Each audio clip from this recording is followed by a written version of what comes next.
तो आज हम लोग वार्निंग लाइट्स के बारे में बात करेंगे। अगर आपको गाड़ियों में शौक है या आप बिगिनर्स हैं या आपको गाड़ियों के बारे में नॉलेज रखना अच्छा लगता है, तो आप डैशबोर्ड वार्निंग लाइट के बारे में जानकारी होना ज़रूरी है। क्योंकि गाड़ी किस तरह से रिएक्ट करने वाला है या कोई दिक्कत आने वाला है या क्या दिक्कत आ सकता है, ये सब वार्निंग लाइट से ही पता चलता है। तो आपको इनके बारे में नॉलेज रखना ज़रूरी है। डैशबोर्ड वार्निंग लाइट के बारे में ये 3 तरह से रिफ्लेक्ट होता है। पहला रेड, दूसरा येलो, तीसरा ग्रीन। अगर ग्रीन में रिफ्लेक्ट हो रहा है तो समझ लेना कोई दिक्कत नहीं है, सब बढ़िया है। येलो में ब्लिंक कर रहे हैं, रिफ्लेक्ट हो रहा है वार्निंग लाइट, तो आपको समझ जाना है कि दिक्कत आ सकता है या आने वाला है। और अगर रेड में ब्लिंक हो रहा है तो समझ जाओ कि दिक्कत आ सकती है या आने वाली है।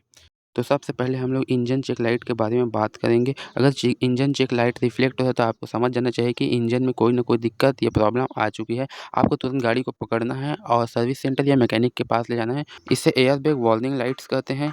आप अगर ये रिफ्लेक्ट हुआ तो आपको समझ जाना है कि एयर बैग से रिलेटेड कोई दिक्कत आ गया है। इसे electric power steering warning lights कहते हैं। अगर ये ब्लिंक हुआ तो आपको समझ जाना है कि आपकी स्टीयरिंग में दिक्कत आने वाला है। आप इसको चेक कराइए या आप स्टीयरिंग जाम भी हो सकता है। इसे engine oil pressure warning light कहते हैं। अगर ये ब्लिंक हुआ तो आपको समझ जाना है कि इंजन के ऑयल प्रेशर में कोई दिक्कत है, वो एक लेवल से कम हो गया है। आपको उसको तुरंत फील करवाना है। इसे एबीएस कहते हैं, ABS warning light, anti lock braking system. ये अगर रिफ्लेक्ट हुआ तो आपको समझ जाना चाहिए कि आपके anti lock braking system active है या इनएक्टिव है। इसे हैंड ब्रेक वार्निंग लाइट या पार्किंग ब्रेक वार्निंग लाइट्स कहते हैं। ये आप पार्किंग करते हो तब काम आता है। ये रिफ्लेक्ट होगा तो आपको समझ जाना चाहिए कि ब्रेक लग चुका है कि नहीं लगा है। ये लो फ्यूल वार्निंग लाइट है। इसको ये रिफ्लेक्ट हुआ तो आपको समझ जाना चाहिए कि आपकी गाड़ी में फ्यूल लेवल लो है। इसे engine coolant temperature warning light कहते हैं। अगर ये रिफ्लेक्ट हुआ तो आपको गाड़ी को तुरंत रोक देना है,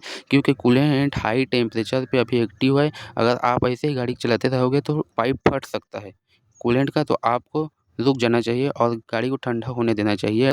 इसे ब्रेक पैड वार्निंग लाइट कहते हैं। अगर ये ब्लिंक हुआ तो आपको समझ जाना चाहिए कि आपकी ब्रेक पैड घिस चुका है, आपको इसको चेंज करा लेना चाहिए। इसे सीट बेल्ट वार्निंग लाइट कहते हैं। मेरे हिसाब से इसको बहुत लोग देख के ही समझ जाएंगे कि इसे सीट बेल्ट वार्निंग लाइट कहते हैं। ये तब एक्टिव होता है जब आप सीट बेल्ट नहीं लगाते हो। इसे चार्जिंग सिस्टम वार्निंग लाइट कहते हैं। ये तब ब्लिंक होता है जब आपका बैटरी चार्ज नहीं हो रहा है।